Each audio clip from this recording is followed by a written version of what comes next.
গত ৮ মাসে গণঅভ্যুত্থানের পরে বিএনপির অন্তর্কোন্দলে প্রায় অর্ধ শতাধিকেরও বেশি মানুষ নিহত হয়েছেন। চাঁদাবাজি, দখলদারি, হামলা, মামলা, বাণিজ্য কোনো কিছুই বন্ধ থাকছে না। ছাত্রত্ব শেষ হওয়ার ১০ বছর পরেও নিজেকে ছাত্র প্রতিনিধি দাবি করার এইরকম দিন বাংলাদেশে আর দেখা যাবে না। বাংলাদেশ গণতান্ত্রিক ছাত্র সংসদ দাবি করছে অনতিবিলম্বে ডাকসু সহ বাংলাদেশের প্রত্যেকটি বিশ্ববিদ্যালয় এবং কলেজ ক্যাম্পাসে ছাত্র সংসদ নির্বাচন চালু করতে হবে। বিশ্ববিদ্যালয়কে কোনোভাবেই কোনো রাজনৈতিক ছাত্র সংগঠনের হাতে ইজারা দিয়ে দিবেন না। তো আজকে আমাদের এই জরুরি প্রেস ব্রিফিং এর মূল উদ্দেশ্য সেটি হচ্ছে বাংলাদেশের যে শিক্ষাঙ্গনে চলমান যে পরিস্থিতি, সেই চলমান পরিস্থিতি সম্পর্কে অবহিতকরণ এবং আমাদের যে দাবিগুলো আছে সেই দাবিগুলো আপনাদের সামনে উত্থাপন করা। এ পর্যায়ে আমাদের আজকের প্রেস ব্রিফিং লিখিত বক্তব্য পেশ করবেন বাংলাদেশ গণতান্ত্রিক ছাত্র সংসদের কেন্দ্রীয় সদস্য সচিব জাহিদ আহসান।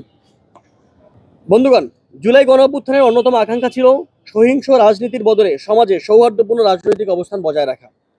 আমরা আওয়ামী লীগ আমলে যে সহিংসতা রাজনীতি দেখেছি, সেই সহিংসতা রাজনীতি শিক্ষার্থীরা প্রত্যাখ্যান করে এই গণঅভ্যুত্থানকে সফল করেছে। আমরা বাংলাদেশে আর এই সহিংসতা রাজনীতি দেখতে চাই না। না দেখতে চাই বিশ্ববিদ্যালয় ক্যাম্পাসে, না দেখতে চাই বাংলাদেশের অন্য অন্য জায়গায়, কোথাও আমরা এই সহিংসতা রাজনীতি দেখতে চাই না। আমরা চাই না এই সহিংসতা রাজনীতির বলি হয়ে আর এক ফোঁটা রক্ত ঝরুক, সেটা না বিশ্ববিদ্যালয় না বিশ্ববিদ্যালয়। আমরা দেখেছি গত ৮ মাসে গণঅভ্যুত্থানের পরে বিএনপির অন্তর্কোন্দলে প্রায় অর্ধ শতাধিকেরও বেশি মানুষ নিহত হয়েছেন। বাংলাদেশ গণতান্ত্রিক ছাত্র সংসদের পক্ষ থেকে আমরা নিম্নলিখিত ৫ দফা দাবি উত্থাপন করছি।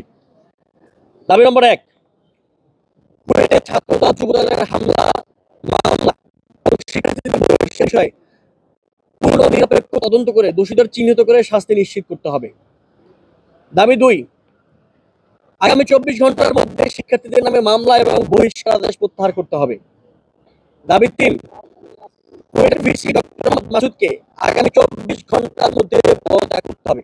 আমি আবারও পড়ছি, কুয়েটের ভিসি ডক্টর মোহাম্মদ মাসুদকে আগামী ২৪ ঘন্টার মধ্যে পদত্যাগ করতে হবে। পদত্যাগ করতে সম্মত না হলে রাষ্ট্রপতির ক্ষমতা বলে তাকে অপসারণ করতে হবে। দাবি নম্বর ৪, আগামী ৪৮ ঘন্টার মধ্যে কুয়েটের সকল হল খুলে দিয়ে বিশ্ববিদ্যালয়ের শিক্ষা কার্যক্রম পুনরায় বহাল করতে হবে।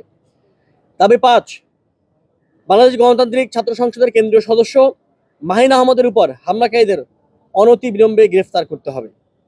নির্দিষ্ট সময়ের মধ্যে উপযুক্ত দাবিগুলো মেনে না নেওয়া হলে বাংলাদেশ গণতান্ত্রিক ছাত্র সংসদ রাজপথে কঠোর কর্মসূচিতে যেতে বাধ্য হবে। আমরা সেই দাবি করছি। বন্ধুগণ, আমরা আজকে যে ৫ দফা দাবি উত্থাপন করেছি, সেই ৫ দফা দাবি যদি আমাদের নির্দিষ্ট সময়ের মধ্যে মেনে না নেওয়া হয়, আমরা কঠোর কর্মসূচিতে যেতে বাধ্য হব।